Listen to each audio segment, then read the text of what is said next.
ニュージーンズちゃんたちの結局これからの活動をどうしていくかっていうところに対してはもう本当に会社的な措置を取っていかないといけないよね。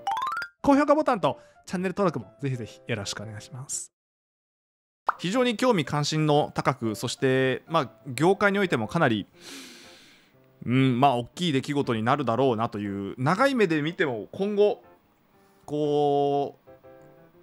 う来年3年5年って経ってもこれはやっぱり話題というか、この K-POP 史における歴史におそらく名を刻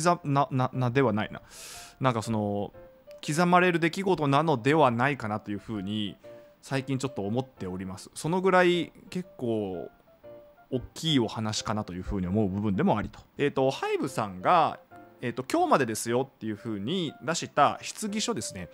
今回の件について本当にこういうことがあったんですか、どうなんですかっていうところに対しての回答が、今日実際に出てきたというところでもございますので、そのあたりも踏まえながらお話をしていこうかなという風に思うところでございます。それではまず上の方から見ていきましょうかね。こちらからになりますけども、はい、ミンヒジンさんです。あ、そうか、これやっちゃうとあれになるのか。ミンヒジンさんがハイブの質疑書に答弁しましたということで、ニュージーンズの将来はどうなるのかっていうのが、これが一番上の見出しになるところですね。はい、で、まず、込み出しのところですね。ハイブ、ニュージーンズカムバックに最善をというところで、これが気になる、5月にカムバックを控えているニュージーンズちゃん、そして東京ドームのライブがあったりとか、日本デビューも控えているというところもあるので、実際のアーティスト活動がどうなっていくのかっていうところについても触れられているところになってます。まずメンバーとミンヒジンさんの絆が変数、ここがだから読めないポイントだよねっていうところでタイトルがついてますね。ニュージーンズ所属事務所の変更は容易ではない。ハイブ株主総会理事会が招集で拍車にかかる見通し。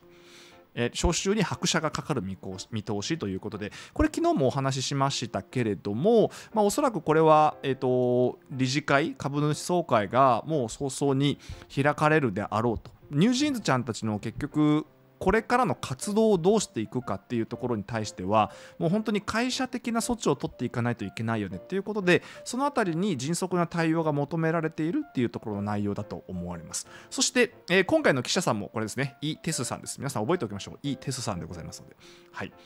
ハイブとニュージーンズ所属事務所のオドアの間での葛藤が続き、カムバックを目前に控えたニュージーンズメンバーの去就と歩みにも関心が集まるということですね。来ました、歌謡界では、この歌謡界というのは要するに業界ではっていうことですかね。 K-POP 業界では、ハイブが有料 IP、知識財産権が、ニュージーンズと共にするという意思が強く、直ちに大きな変化はないというのがないという展望が優勢だと。なのでハイブさんたち的にはニュージーンズちゃんたちと一緒にやっていきたいと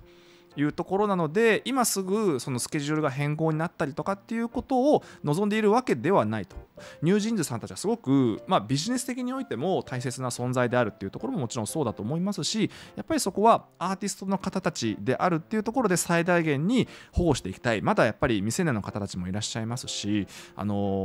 お若い方たちじゃないですかというところをしっかり保護していきたいっていう会社としての立場を表明されているっていうところですね。はい、で、パク・ジウォン最高経営者 CEO は、前日昨日のお話でありましたね、メガネをかけたシュッとされた方でございますけども、社内構成員に、これは社内メールですかね、送った E メールで、不安な気持ちを持たずにニュージーンズのカムバックと成長のために引き受けた業務に最善を尽くしてくださるようお願いすると明かしたということで、ニュージーンズちゃんたちの、活動を引き続き、応援していってくださいと、業務を引き続き、行っていってくださいっていうところですかね。でまたニュージーンズとアイリットの成長と発展のためにどんなことを実行しなければならないのかについても持続して悩み改善するというふうにお話をされたということで、今上がっているニュージーンズちゃんとアイリットちゃんたちの問題というか、ミンヒジンさんの、声明を受けてっていうところに なりますかね。この2つのグループの成長と、さらなる発展を、しっかりと模索していきましょうというところのお話ですね。マルチレベル体制が確固たるハイブの特性上、ニュージーンズの、活動関連権限は全面的に所属レーベルのアドアにあると。で、アドアがいろいろな事項を伝えてくるまで、本社のハイブリッドも分かりにくい構造だ。ただ、現在までニュージーンズのカムバック活動と関連し、日程変更などは感知されていないということで、これも、前々回と引き続きお話にはなりますけれども、基本的にはハイブさんというよりかは各レーベルさんなので、ソスミュージックさんとか、ビッグヒットさんとか、今回で言うとアドアさんたちに権限が与えられているっていう。なので、ちょっとこの後でも出てきますけれども、株主総会で経営陣をやっぱりちゃんと変えていかないと、具体的なそのスケジュールだったりとか制作っていうところですね、アーティストの方たちの活動については現段階ではミン・ヒジンさんの意向みたいなものがまだちょっと残りやすい状況になっているっていう、その会社の仕組みとして、18%、20% なので、そんなあれではないんですけれども、っていうところはあるのかなというところですね。で、ニュージーンズがミン・ヒジンさんを選ぶ可能性はということで、歌謡界簡単じゃないと。ただ、変数はハイブさんとミン・ヒジン代表が、極限対立を続けている中で、ニュージーンズのメンバーが、ミン・ヒジン代表側に立つ場合ですね、極端にはハイブを離れてミン・ヒジン代表の元に向かう仮想のシナリオまでオンラインでは取り上げられている、まさに今ネット上でかなり議論になっているのはこの辺りかなっていう。ニュージーンズちゃんたちはおそらくミン・ヒジンさんの方についていくのではないかっていう、世論も結構あるというか、ネットでもそういったものは見受けられますけれども、どうなるかっていうところはちょっとまだ分かんないですよね。で、今日ちょうどそのトラックデモのお話とかもありましたけれども、韓国のバニーズの方たち的には、アーティストさんたちをしっかり保護してほしいと。で、ミン・ヒジンさんに対しての、デモじゃないですけれども、そういう声明というかものを出されているトラックも走っていると。ファンダムの相違なのかどうかはまだわからないですけれども、そのあたりは、ファンの方たちの中ではそういうトラックデモをしている方たちが見受けられるというところの現状もあるということですね。続いて、ミン代表は、ハイブ傘下のもう一つのレーベルソスミュージックの練習生の中から、抜粋して育てたニュージーンズのメンバーたちは、ミン代表に対して強い信頼と連帯感を見せてきたと。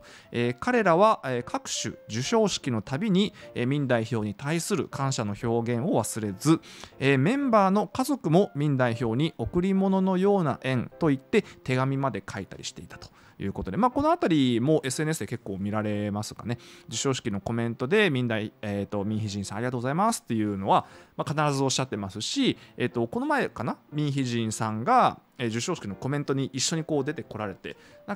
受賞されてましたっけね、プロデューサー賞みたいなのを得られてたところがあると思いますけども、そこで一緒にステージに立たれていたりとかっていうところのお話があったりとかで、もう一方で SNS で、昨日ぐらいから結構見られていたのは、もともとソスミュージックさんにいらっしゃって、でそこからメンバーの方たちを、今の、ニュージーンズさんたちの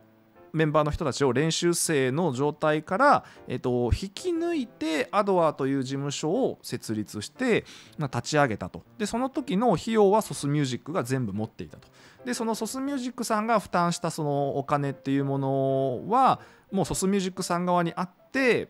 でその育成だったりとかトレーニングだったりとかっていう実際に練習生期間で、ニュージーンズちゃんたちに、かかったお金はアドア側が持ってるわけではなくて、そこまでは全部ソスミュージックさん側で持っていたと。でその赤字分っていうものがあった状態で、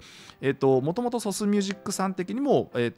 次のグループを作ろうとしていた矢先に、ミンヒジンさんが次のグループを作るということで、独自のアドアっていう新しい会社を立てることになったっていうところのここの関係性みたいなものが今ネットではちょっと話題にはなっていますね。で最終的に、ルセラフィムさんたちが、そのちょっと赤字の状態から始まったところを黒字に盛り返したみたいな記事というか内容とかも結構見受けられたりとかしていて、どこからどこまでが本当なのかっていう、今この世の中に出ているあらゆる情報、このニュース記事もそうですけれども、こういうふうに関係者は言っているとか、界隈ではこういうふうになっているっていう、伝聞の状態が基本ベースになっているので、全ての情報がその通りであるというふうに断定するのではなく、という情報も見受けられると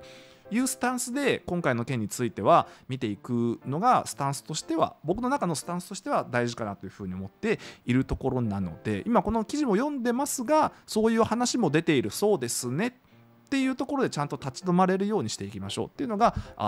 大切なポイントかなというふうに思っているところでございます。